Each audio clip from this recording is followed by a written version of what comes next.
Australians love their dogs, so we've been searching the country to sniff out the most talented, heroic, athletic, hardest working and oldest dogs. Hear their extraordinary tales of resilience, dedication and tail-wagging love. Be amazed by the incredible talents and sporting prowess that these clever canines possess as we celebrate the Dog Down Under. In this episode, we've joined forces with a team from Buddy and Bell to show you what it really means to work like a dog. These pooches have their nose to the grindstone, working their tails off to make our lives better. At number 10 is Maya, a 4-year-old Dutch Shepherd who was raised and developed specifically to locate and reunite lost, missing and injured people with their loved ones. Along with her handler Dana and support team, they're deployed by Victorian Police to work in conjunction with state emergency services in missing person cases. As a dog trainer, I have loved scent detection for a long time, so search and rescue in particular was really important to me, what we can bring to the community. Started training Maya at about 8 weeks old, specifically for this role, and she absolutely loved the training and had a ball with it. Maya loves a challenge and is particularly good at problem solving. She has a really high stamina, which is really helpful for us when we're out doing multiple day searches in the wilderness. The bulk of our work is involved with emergency services and deployed by the Victorian Police. Maya absolutely loves this work and can't contain herself when we get out there. Some key characteristics of search and rescue dogs include intelligence, high energy and confidence, the ability to focus for a long period of time without becoming distracted, and have a strong play drive, which is often their reward. And when it comes to a job well done, it seems Maya is easily pleased with a ball and game of tug, and of course, a good old neck rub from Dana. Striding in at number 9 is 9-year-old German Shepherd Carbon, an explosive detection dog who's been working behind the scenes keeping the community safe at public events across Victoria. Tasked with sniffing out trouble at football games, music festivals and concerts, Carbon's work to detect explosives often goes unseen, and the nature of his job is highly sensitive and therefore not something we could actually film. Officially known as Carbon von den Wolfen, he was bred in Germany and imported to the United Kingdom, where he trained in IPG, a dog sport that tests a dog's tracking, obedience and protection skills and evaluates if a dog has the appropriate traits and characteristics of a good working dog. In 2018, Carbon then travelled to Australia with his family, who decided to try him at scent detection work. After 12 months of training in explosives detection work, Carbon and his handler Darren were deployed by Detector Dogs Australia across a range of sporting events, public arenas and festivals. Despite the importance of his role, Carbon takes it all in his stride and, at the end of it all, just wants his ball as his reward for a hard day's work, which we're told he rarely lets out of his sight, even sleeping with his prized possession. To reward them with a well-earned rest, our hard-working finalists will each receive a Buddy and Bell bed, a Petstock gift card and a copy of my book, Eat, Play, Love Your Dog. And thanks to our series sponsors, the category winner will receive a awesome prize pack that includes a $500 Petstock gift card, a year's supply of Antinol Plus, Big Dog Pet Foods, Credelio Plus Parasite Protection, VitaPet Treats, and a Buddy and Bell orthopaedic lounge bed and a copy of my book. At number 8 is 5-year-old Ollie the Labrador, who's been working in a number of roles to help support people in her local community for the past 3 years. This includes visiting the police operations room and ambulance call centre to provide support to officers and dispatch staff in their high-pressure roles, as well as being a learning support dog in high schools, where she helps calm students with mental health challenges and anxiety. Ollie is also part of the Canine Court Companion program, designed to relieve stress in this tense environment, and visits with Lifeline volunteers to offer cuddles and reassurance during their crisis calls. It's not only the people who love Ollie's visits, but it's clear Ollie thrives on the joy that she spreads through her work too.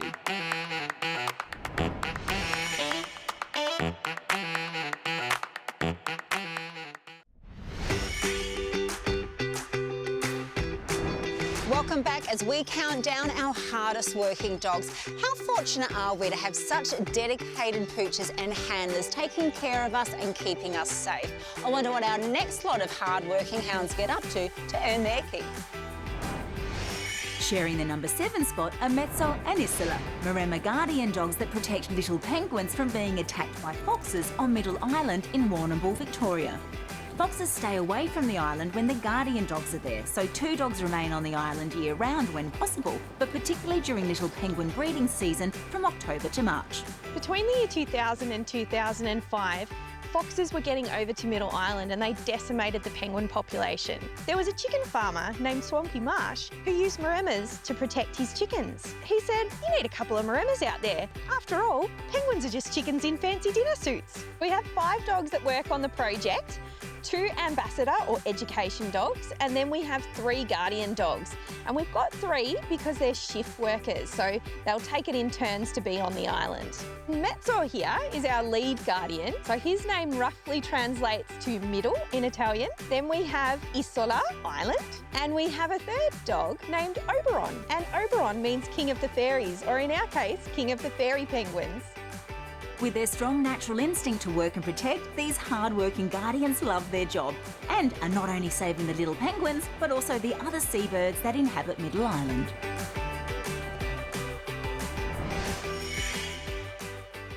At number 6 is conservation detection dog Nessie from Adelaide, South Australia.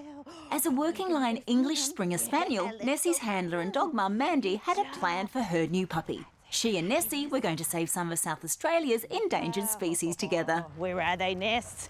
You'll find them.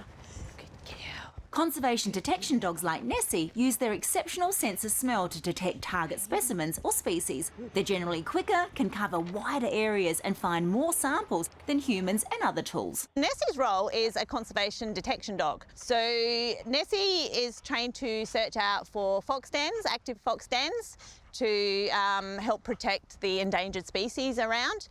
As she also does pygmy blue-tongued lizard detection and shingleback lizard detection as well. So we're usually up around 4:30 in the morning. We head off to the site, harness her up in all the gear that you can see she's wearing. She has a tracking collar on, and then we'll go out and locate whatever species that she's working on that particular day, and we'll be out there probably, roughly 4 to 5, 6 hours, working very hard. Nessie loves her job. With around 40 conservation dogs across Australia, their work plays a vital role in conserving threatened plants and animals, from locating rare species to eradicating pests and other threats. If you find those butterfly larvae as well, that would be a big bonus, wouldn't it? Detection dogs are particularly effective for rare species in challenging terrain and pest eradication programs. They can even discriminate between individuals within a species. It's quite incredible. It's really important that we do locate the active fox dens. Foxes are predating on our endangered species, or pretty much on all our species, but particularly the vulnerable and the endangered species. We started doing the fox dens on the coast to help protect the hooded plovers that are beach nesting birds. They were decimating the nests. So we got brought in and we've gone along, and Nessie has found roughly 200 to 300 fox dens in 2 seasons. By using Nessie as part of the conservation efforts to protect the tiny ground-nesting hooded plover birds, she has also been instrumental in helping lift the morale of everyone involved in the project. This scenting superstar is also a trained search and rescue canine and can locate shingleback lizards, the endangered pygmy blue-tongued lizard, koalas and missing people and other dogs, all of which her and Mandy do as volunteers.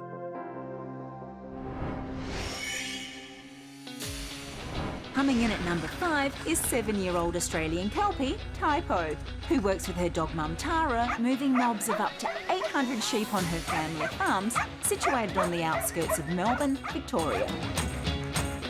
Good, very good. So Typo's key job is keeping me sane. I can't answer that, I can't say that, can I? Do you want me to say she's a work dog? So Typo's key job is keeping me together while we move sheep. Sheep can be quite challenging sometimes, and having a work dog makes my job so much easier. I had Typo since she was a puppy. We actually bred her. We have her, both her dad and, well, we had her mum. Her mum sadly passed earlier this year, so we've had her from day dot. Good girl, good girl. If I was to muster these sheep by myself without Typo, we would be here all day. Even just the sheep behind me, To bring them in without a dog would take twice the amount of effort and time than it would just having Typo be able to do it. I've actually put a pedometer on Typo and she will run up to 35 k's a day just chasing the sheep. Working side by side, Typo and Tara love their work together, and Typo has even become quite the YouTube star on their channel called Tara Farm.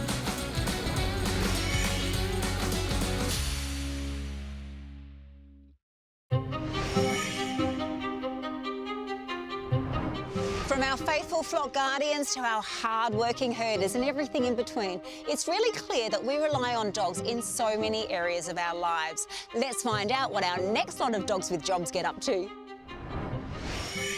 At number 4 is Lockie from Canberra.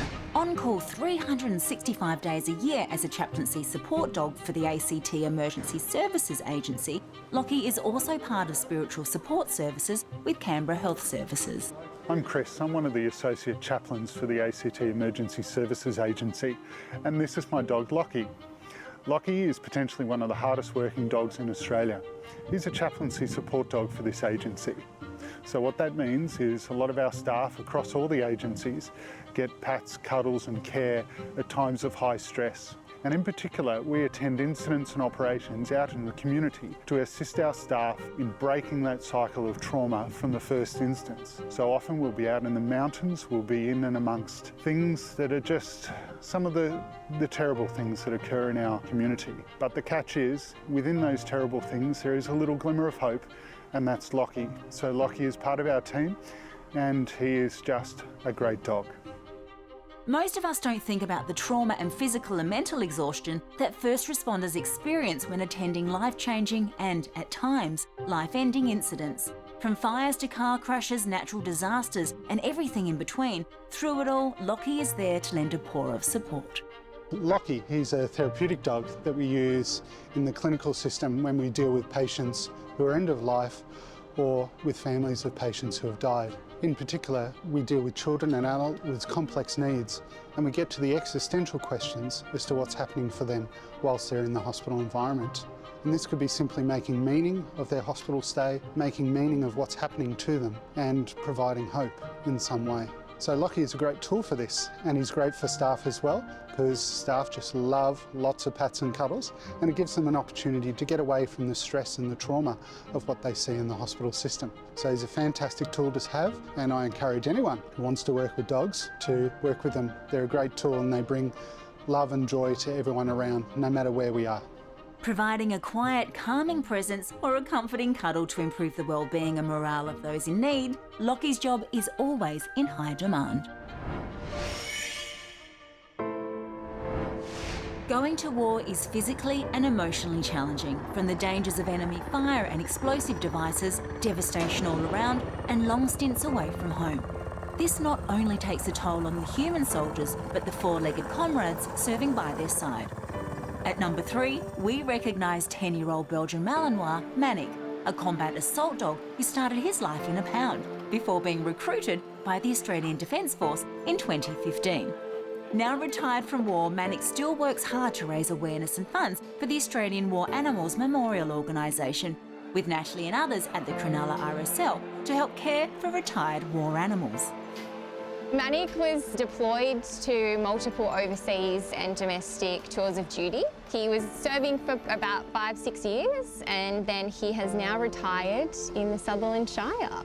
There's limited information about what Manic did in the Defence Force. You can see from the photographs, get a pretty clear indication of what his role was. He's a very hard-working, loyal dog with really great work ethic. He's very athletic and very intelligent.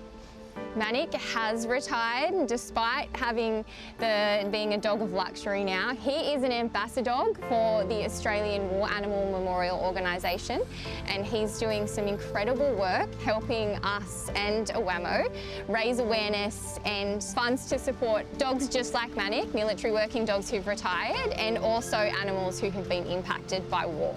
Manic is the club's first honorary four-legged member. He first came to us in 2021 on Anzac Day. He comes to every commemorative day He is here for every photo shoot, every media opportunity about our fundraising campaign, and he really is the driving force behind the success. And to date, we've raised over $29,000 for a WAMO and military working dogs, and we wouldn't have achieved that if it wasn't for this guy.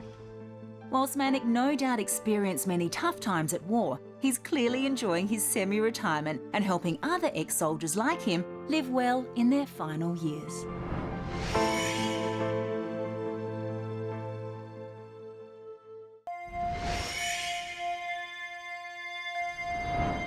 We're almost at the end of counting down our top 10 hardest working dogs. There are so many canines toiling away and helping to keep us safe, especially those coming up. At number 2 is Baloo, a seizure alert assistance dog who is on duty 365 days a year, 24/7, to help keep her dog mum Danny safe. By using her incredible ability to detect the chemical changes that occur in Danny's body prior to oncoming seizures, Baloo is able to pre-alert her by barking.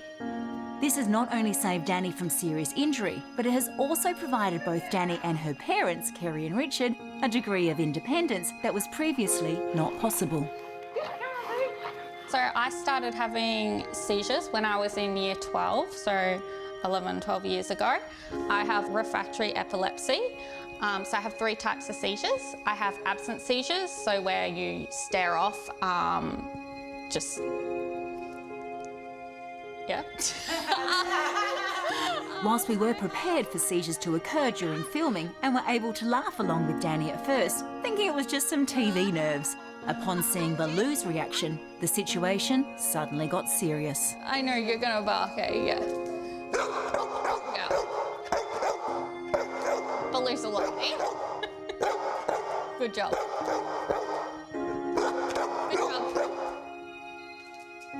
You get your treat. Witnessing Danny's seizure, which lasted for around 10 minutes, was confronting. But for Danny and her family, it's just part of their everyday life. Come on, Vic. So, what happens today? The peanut butter? It's more macadamia. Correctly. It's all good. Come on. Just leave it, walk around for a minute. Before I had Baloo, I lost a lot of freedom and independence. I had to have someone within like an arm's reach of me all the time. I didn't know when I was going to have a seizure, so things like cooking were dangerous or ironing. Being in the shower, I had to have someone just outside asking constantly, are you okay? I had a lot of injuries because I would just fall, and so I'd have broken bones. When you go to have a seizure, I would tense up, grab furniture and then pull it over on me. So I tore my liver. You would get concussion, so you were constantly at the ER. So before Baloo, it wasn't much of a life. It was very hard, and I always had someone there. Well, I love my parents dearly. You do want a little bit of space, you know, as an adult. Through her 7 years of service as an assistance dog, as well as 2 years working as a therapy dog at school while training, Baloo has given Danny her life and her independence back, providing unwavering support, companionship, and empowering her to navigate the world with confidence. I thought my job was tough at times, but compared to the dogs that we've encountered today, it's really just a walk in the park. Well, it often usually is. And whilst they're all incredibly hard workers, we have decided on one pooch to take out the Buddy and Belle hardest working category. And I'm pretty sure you're going to agree.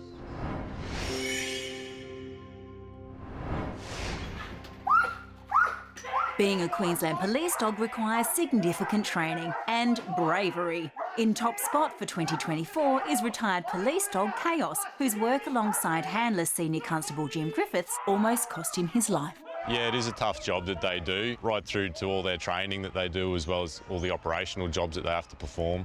He literally experienced everything out on the job, through tracking people through the daytime, nighttime, through the rain, hot summers. We've tracked people across rivers and creeks and through bushland. Pretty much everything you could think of he's experienced. I definitely couldn't do my job without Kaos. We're a team. There's things that Kaos can't do that I help him with, and there's plenty of things that I can't do that Kaos certainly excels in. Yeah, it did nearly cost him his life. It was a pretty bad sort of incident that nobody expected. The job itself was just a normal run-of-the-mill sort of job that turned really bad. So we were working one night together, and a job's come in relation to some offenders that had just decamped from a stolen vehicle. We were called to the job to attempt to locate them, and basically tracked the two offenders from the stolen car and located them. Both of the offenders have then taken off, and I sent Kaos after them to apprehend them. He's apprehended one of them, and during that time the other offender has come back, at which point he's actually stabbed Kaos in the throat to get him to release off of the other offender that he was attached to. And then they both left again after he was stabbed. Kaos has gone after them. He's jumped a 6-foot fence and then located them again in the next yard and apprehended the offender that actually was the first one who stabbed him. Once I got there and I got Kaos and was sort of holding on to him, it was one of the other officers who was on the ground that sort of notified me that there was blood coming out of Kaos's throat. It was pretty serious, so at the time I didn't realise how serious it was. Our dogs get injured through tracking all the time, whether they run into something or stand on something, so you never really know how serious the injury is. But when I looked at him afterwards, I could tell that there was a lot of blood, and I could tell that it was coming from his throat, which isn't a normal type of injury. The officers on scene actually gave me a first aid kit, and we started packing the wound. We couldn't see because of all of his fur, obviously, but it was bleeding a lot, so we gave the first aid that we could on scene. And then we went priority code 2, which is lights and sirens with the car, straight to our closest vet surgery. His recovery was long. He had multiple surgeries. He had about 3 in total, and it was over probably about 5 or 6 weeks. The injury itself was a 12-centimetre stab wound, which sliced his esophagus and his trachea. It literally just missed his carotid artery. But after that, yeah, he did. He made a full recovery, and he was able to go back to work in a couple of months. After serving 7 years as a loved and respected member of the Queensland Police Service, Kaos retired and continued to live with Senior Constable Griffiths and his family. In July this year, Kaos was recognised with a Canine Service Medal for his outstanding service and bravery in the line of duty. Tragically, Kaos passed away a month later, surrounded by his family. We thank you for your service, Police Dog Kaos.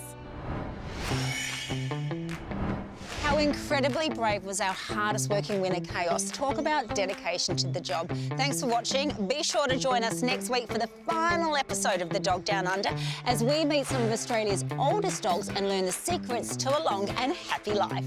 In the meantime, follow us on social media and be sure to keep an eye out on our website to enter your dog the next time we celebrate The Dog Down Under.